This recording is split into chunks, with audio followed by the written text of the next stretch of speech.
వైజాగ్ వచ్చినప్పుడు బీచ్కి వెళ్ళకపోతే అసలు ట్రిప్పే కంప్లీట్ అవ్వదు. సో వైజాగ్ వచ్చిన డే రెస్ట్ తీసుకొని నెక్స్ట్ డే అయితే బీచ్కి వెళ్తున్నాం. దారిలోనే ఫుల్ రెయిన్ స్టార్ట్ అయింది సైక్లోన్ ఎఫెక్ట్ వల్ల. ఇప్పుడైతే సైక్లోన్ ఎఫెక్ట్ ఉంటుంది, ఒక 3 days రెడ్ అలర్ట్. ఎవరు బీచ్కి అయితే వెళ్ళొద్దు, ఇట్స్ నాట్ సేఫ్. సో ఇంకా వెనక్కి వెళ్ళిపోవడం ఎందుకని ఏదైనా కేఫ్కి వెళ్దాం అనుకుని స్టార్ట్ అయ్యాం. బట్ రెయిన్ అయితే కాసేపటికి ఆగిపోయింది. సో ఇంకా బీచ్కే వచ్చేసాం. ఆ రోజు సండే అవడంతో ఫుల్ క్రౌడ్ ఉంది. ఇంకా కార్ పార్క్ చేసి ఒక పీస్ఫుల్ స్పాట్ చూసుకొని కూర్చున్నాం. కాసేపు బీచ్ చూస్తూ కబుర్లు చెప్పుకుంటూ మా ఫేవరెట్ మురి మిక్చర్ టొమాటో బజ్జీ తిన్నాం. ఒక ఐస్ క్రీమ్తో ఎండ్ చేసాం. అండ్ మేము ఫుడ్ అయితే ఎక్కువ ఏం తినలేదు. I wanted to try the Korean street food here. I'm seeing it all over my reels. So అది ట్రై చేద్దామని వెళ్దాం అనుకున్నాం.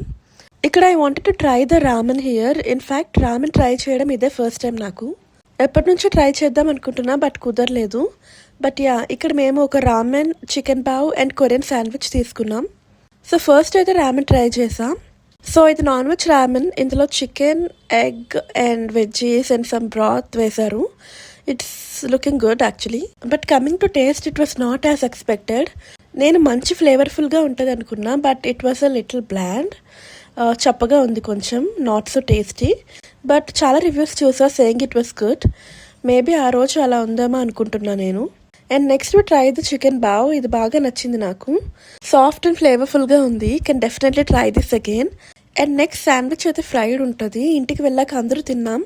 అది కూడా బాగానే ఉంది. Only ramen was disappointing but that's okay. Next వీడియోలో మళ్ళీ కలుద్దాం. బాయ్.